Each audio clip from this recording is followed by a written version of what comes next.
Bienvenidos una vez más a Senda Filosófica y recordándoles como siempre que pensar bien no es un lujo, es una necesidad.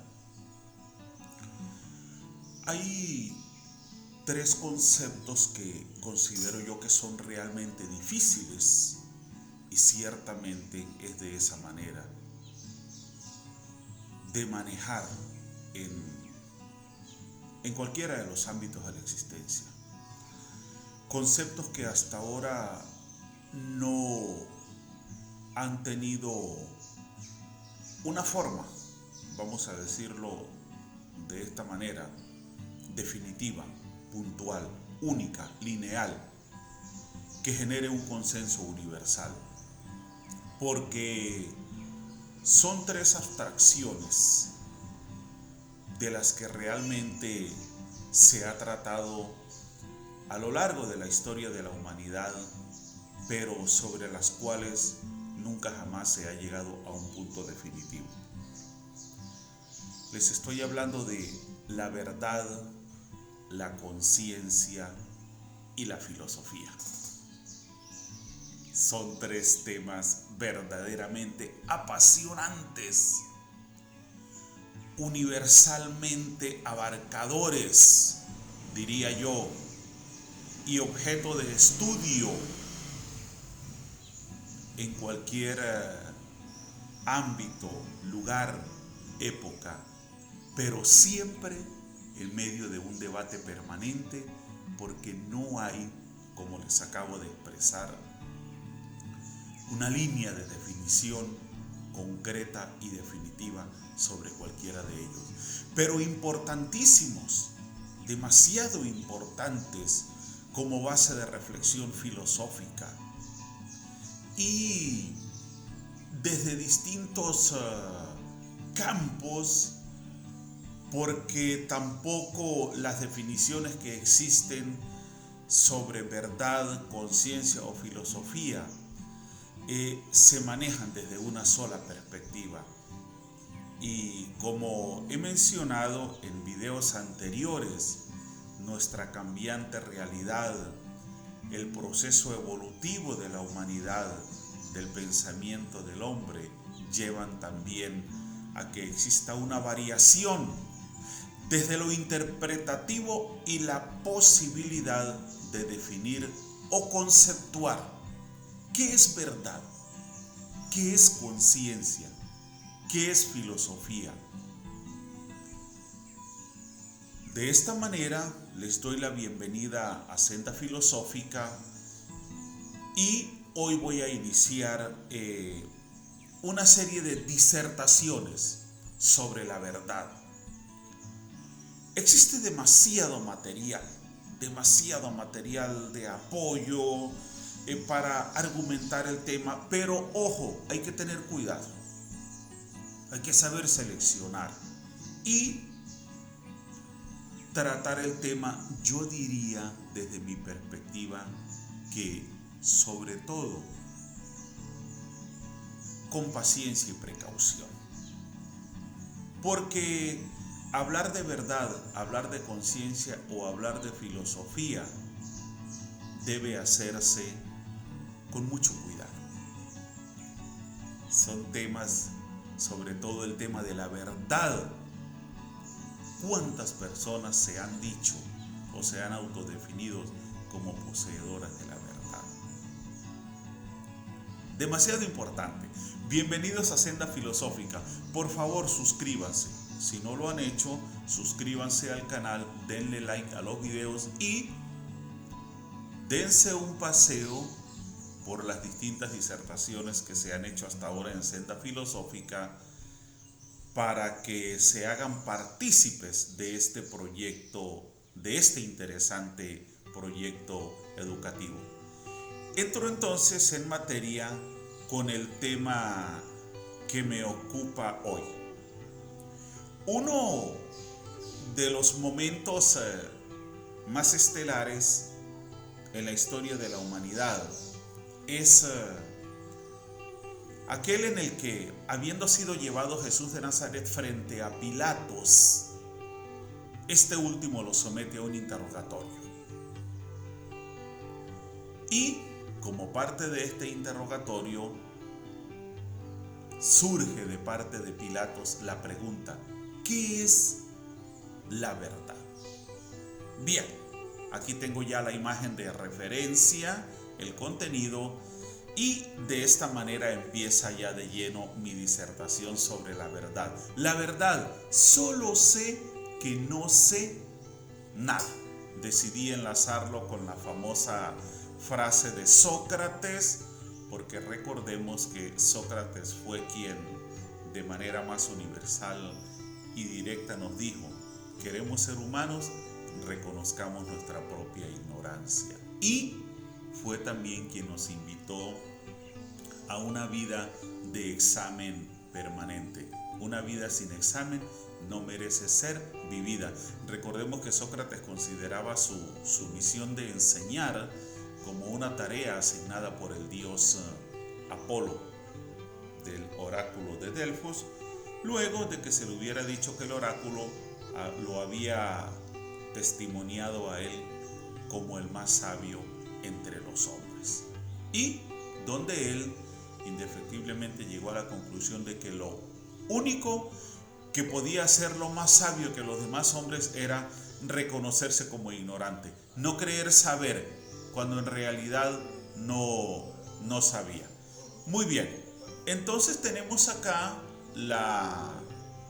el tema: la verdad, solo sé que no sé nada. Le dijo entonces Pilato: luego, ¿eres tú rey? Respondió Jesús: tú dices que yo soy rey. Yo para esto he nacido y para esto he venido al mundo, para dar testimonio a la verdad.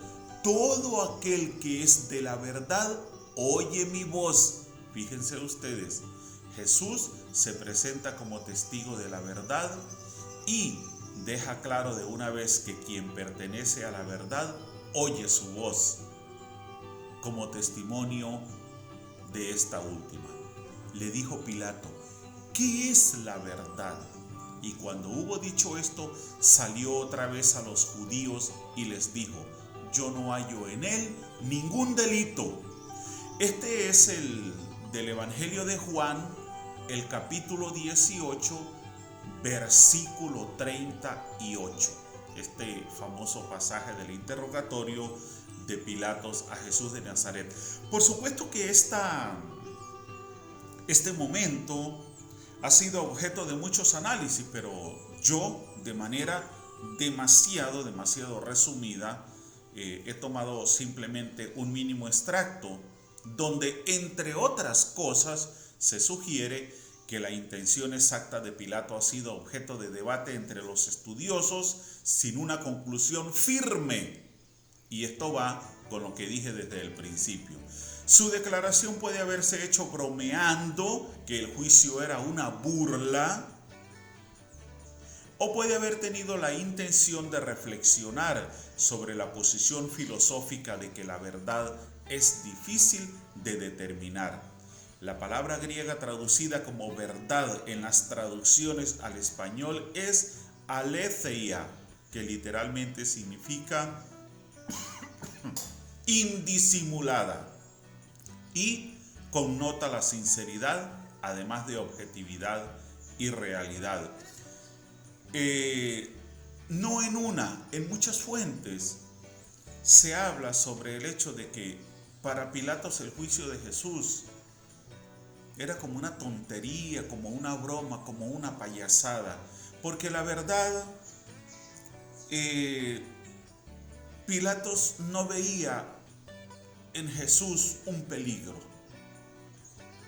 Le parecía como absurdo esta postura tan sobredimensionada de los judíos, y más le asombró aún cuando le dijeron que lo traían para condenarlo a muerte.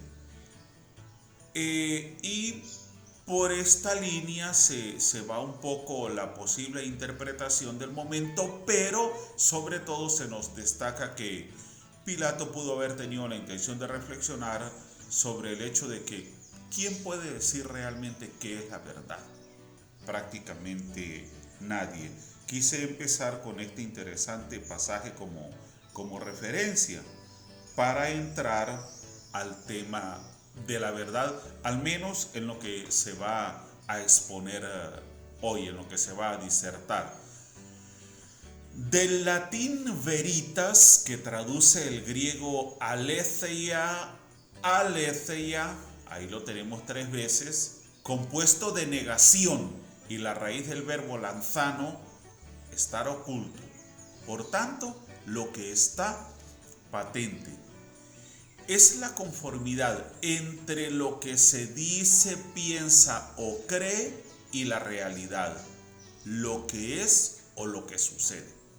Así se ha entendido tradicionalmente la verdad, interpretada como correspondencia o coincidencia entre la mente y la realidad, o los enunciados y los hechos.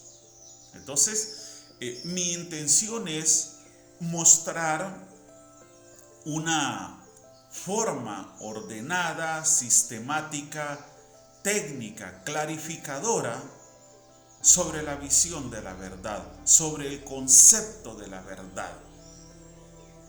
¿Por qué? Porque se habla y se debate mucho sobre la verdad, pero yo diría que de una forma muy inconsciente, muy mecánica, muy apoyado en matrices de opinión y no en un análisis profundo sobre el concepto como tal.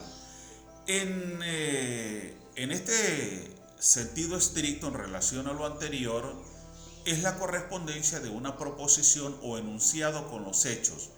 Por ello decimos que un enunciado es verdadero si describe los hechos como son, y que es falso si no los describe como son. En consecuencia, la verdad es ante todo una propiedad del discurso declarativo.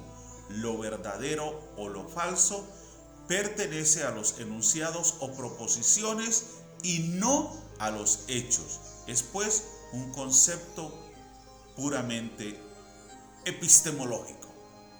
Es decir, la verdad como tal no tiene una existencia propia, sino que es algo que pertenece más al discurso como propiedad.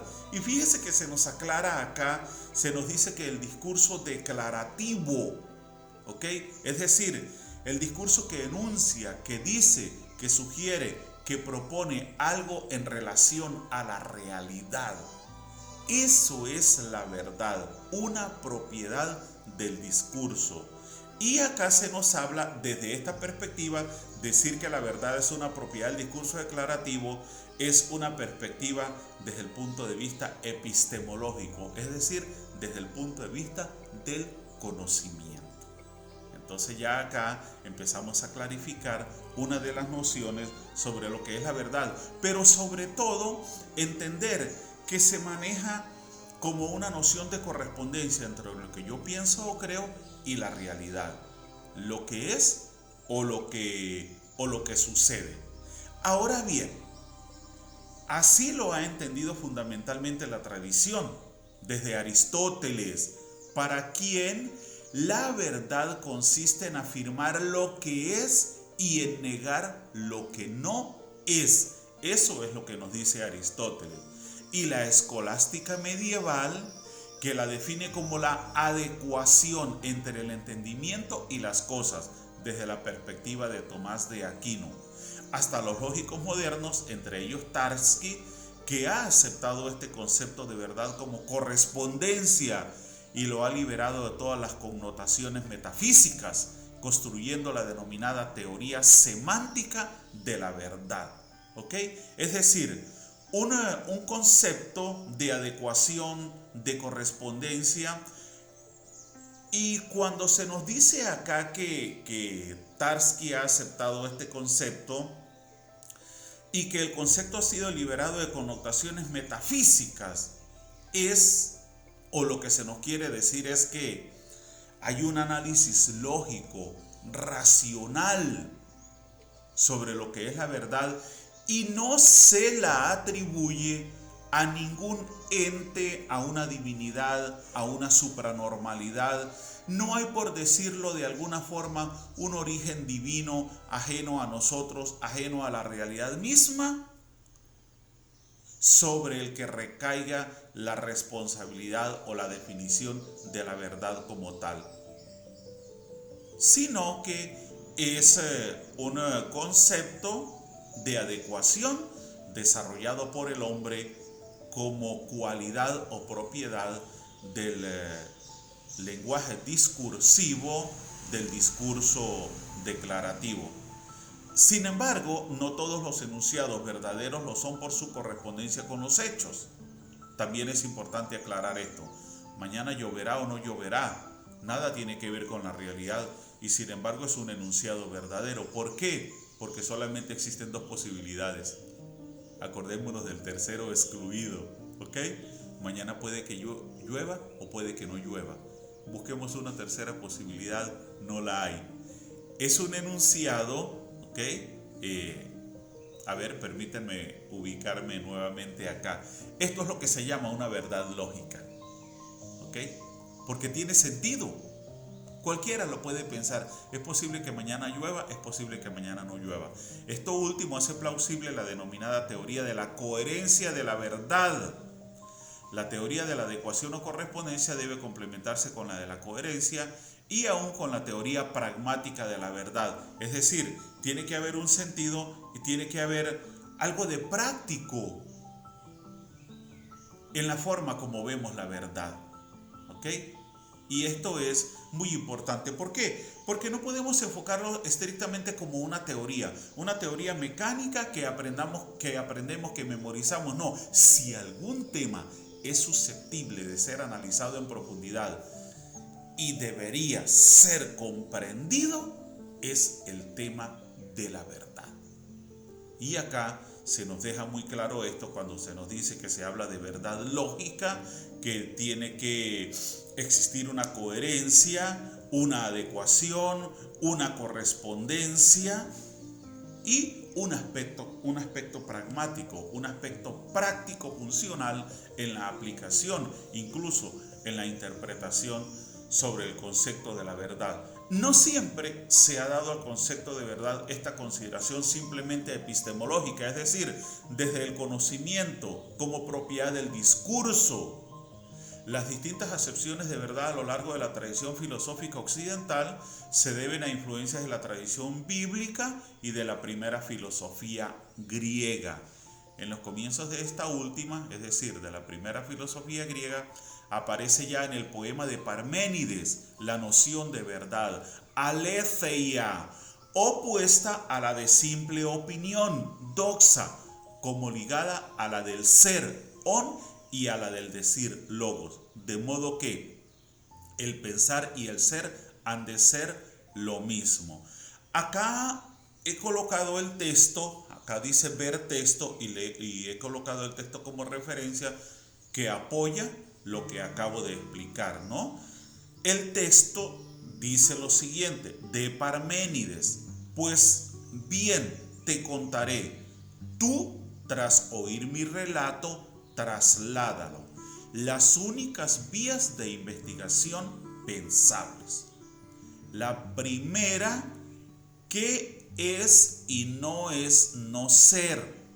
Es el camino de la persuasión, pues acompaña a la verdad. La otra, que no es y es necesariamente no ser, esta, te lo aseguro, es una vía totalmente impracticable. Pues no podrías conocerlo no ente, es imposible, ni expresarlo. Pues lo mismo es el pensar y el ser. Literalmente, la misma cosa existe para el pensar y para el ser.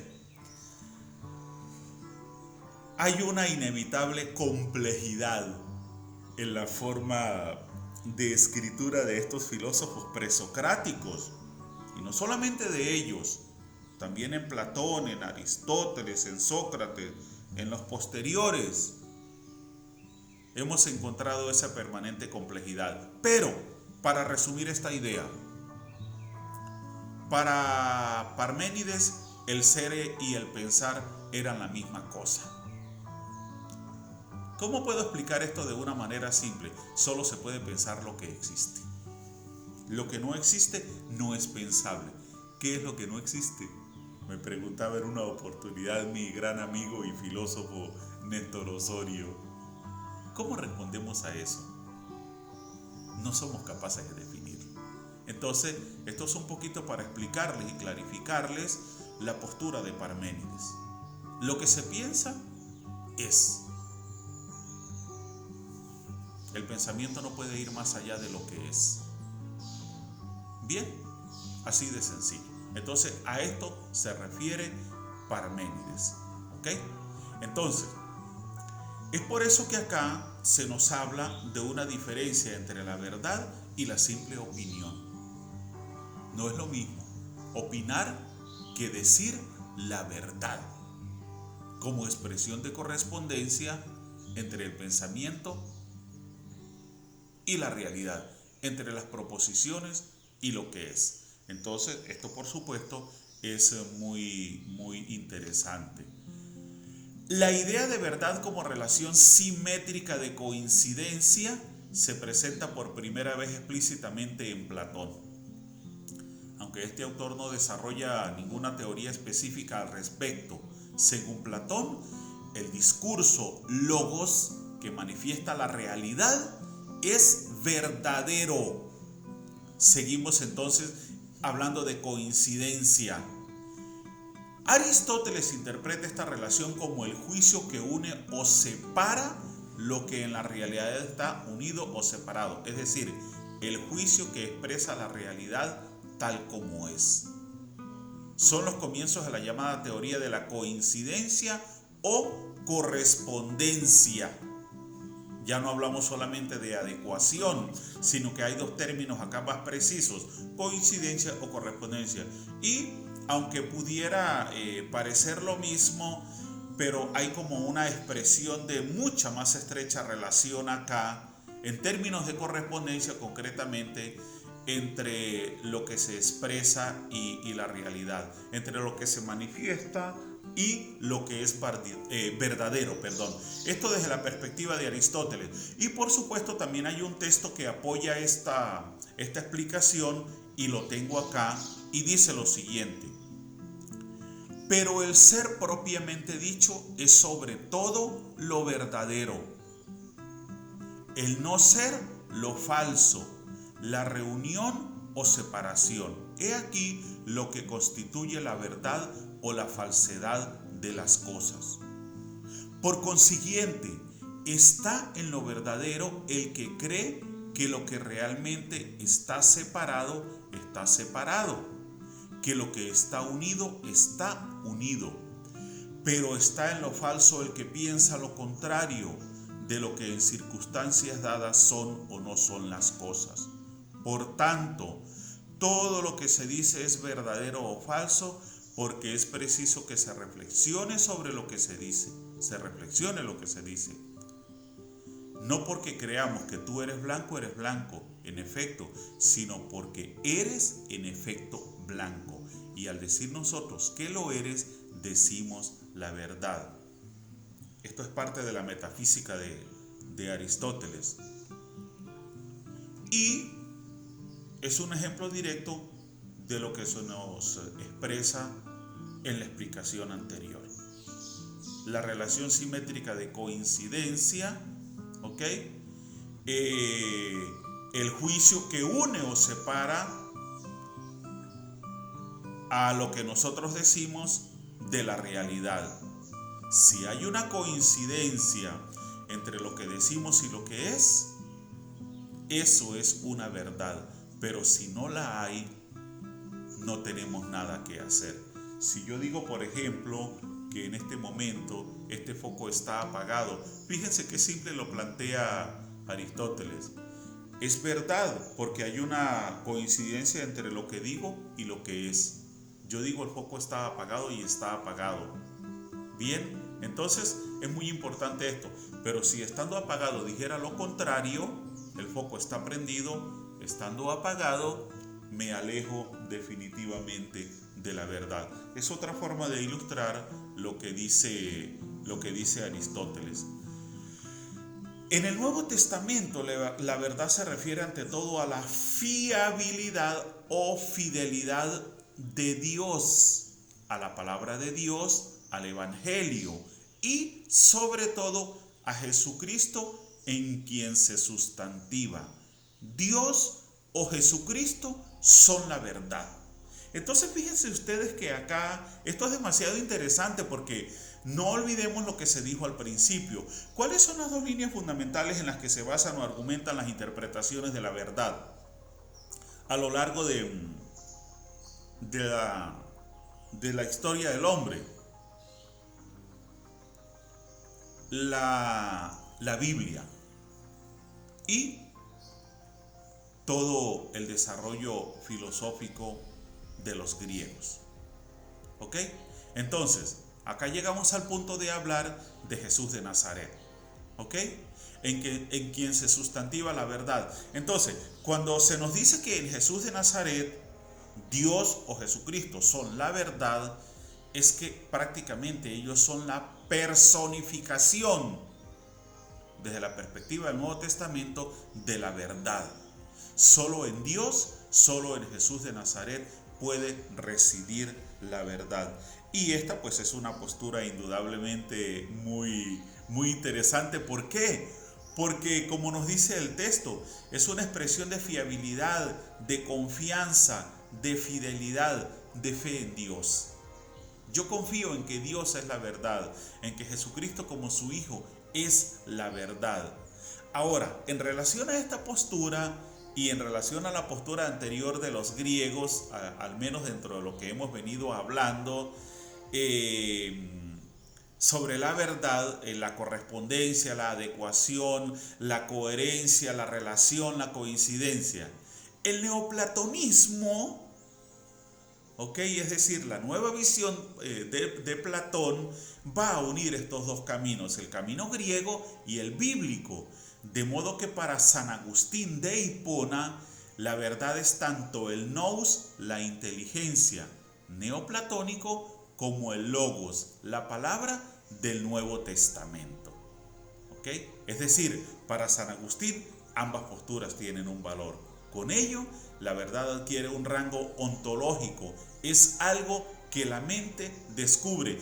Y si la mente lo descubre y se nos dice que adquiere un rango ontológico, es porque se asume la verdad como una realidad en sí misma. Ontología, realidad. Entonces existen la verdad, Dios, las verdades eternas, las ideas de la mente divina, y la verdad que el alma conoce adentrándose en sí misma por cierta iluminación interior. ¿Cuántas miles de veces se nos ha hablado del viaje del hombre hacia sí mismo? ¿Cuántas veces se nos ha dicho que lo más difícil para el hombre es conocerse a sí mismo, equilibrarse, controlarse? ¿Cuántas veces se nos ha dicho que el misterio más grande del universo es el hombre? ¿No nos dijo acaso Sócrates que el hombre tenía que examinarse, que tiene que reconocer su propia ignorancia? Todo esto tiene una relación. Lo que de alguna forma también nos deja claro que buscar la verdad es un camino, una aspiración, es satisfacer la necesidad de algo que no tenemos, de algo de lo que carecemos, y que de alguna forma existe, diría yo, una perfecta analogía entre la verdad y la filosofía como aspiración a la sabiduría, al menos en parte. Entonces yo tengo acá también un texto de San Agustín que dice lo siguiente en relación a esto del viaje interior: no quieras derramarte fuera, entra dentro de ti mismo, porque en el hombre interior reside la verdad. Y si hallares que tu naturaleza es mudable, trasciéndete a ti mismo, mas no olvides que, al remontarte sobre las cimas de tu ser, te elevas sobre tu alma dotada de razón. Encamina, pues, tus pasos allí donde la luz de la razón se enciende.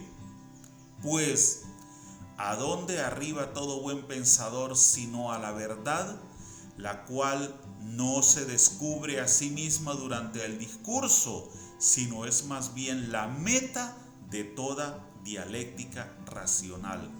Mírala como la armonía superior posible y vive en conformidad con ella.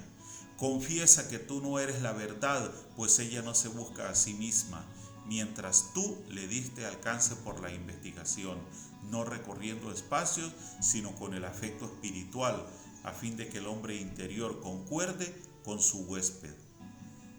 Tales verdades no son producto del raciocinio, sino hallazgo suyo. Luego, antes de ser halladas, permanecen en sí mismas. A mí me parece demasiado interesante este texto, porque fíjese que San Agustín nos dice que nos elevemos sobre el alma dotada de razón.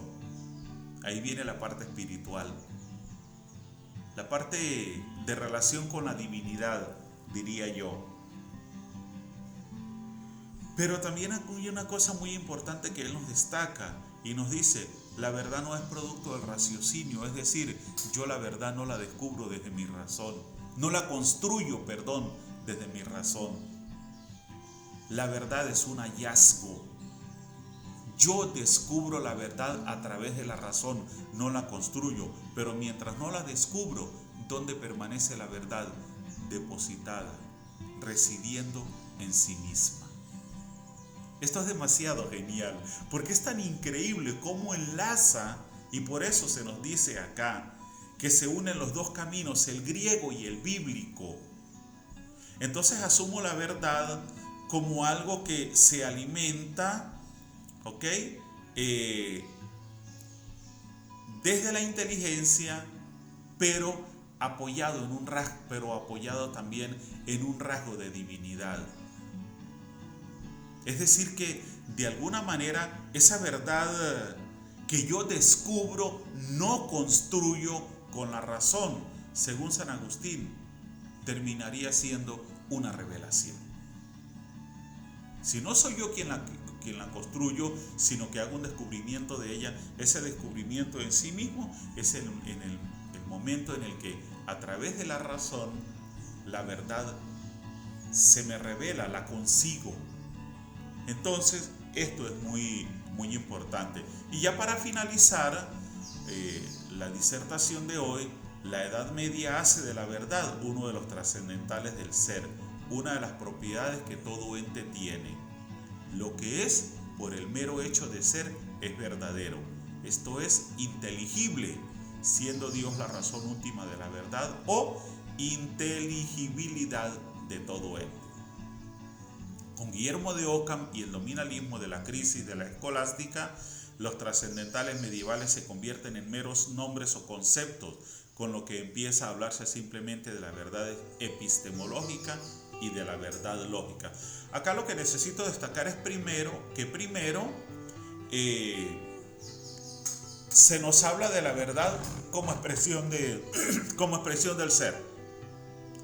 Una cosa, por el hecho de ser, es verdadera. Cualquier cosa, cualquier componente de la realidad. Esto en un principio, en una primera etapa de la Edad Media. ¿Ok? La verdad es una propiedad que reside en todo ente, en todo elemento existente. Pero posteriormente se deja esta idea y la verdad deja de ser vista como realidad, como componente ontológico, para convertirse simplemente en algo conceptual. Es decir, la verdad ya no sería la realidad en sí misma, los componentes de la realidad, sino una expresión propia del lenguaje de lo que esa realidad es. Demasiado interesante. Yo voy a dejar hasta acá esta disertación del día de hoy, porque me parece que el tema de la verdad es un tema que se debe manejar con mucho cuidado. Y yo diría sobre todo que con pausa. No es el tema, es un tema en el que uno deba andar corriendo. Les adelanto que va a haber varias disertaciones sobre este tema y posteriormente sobre la conciencia y más posteriormente sobre la filosofía. Es decir, vamos a trabajar con detenimiento conceptos de verdad, conciencia y filosofía, pero al mismo tiempo vamos a estar alternando estos temas, vamos a estar intercalando en su desarrollo los temas referidos a la historia de la filosofía como tal. Y voy a hacer, se los digo desde ya, una segunda parte sobre los sofistas.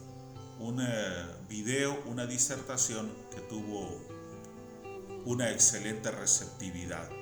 Entonces los invito nuevamente a que por favor se suscriban a Senda Filosófica y recuerden que pensar bien no es un lujo, es una necesidad. ¿Cuál es su postura? ¿Qué piensan ustedes sobre la verdad? Dejen los comentarios ahí en la parte de abajo. Transformemos estas disertaciones en un bonito debate que nos permita generar nuevas ideas, que haya una dialéctica, que no nos quedemos en una mera confrontación de posiciones. De esta manera me despido y como les digo siempre, chao, chao.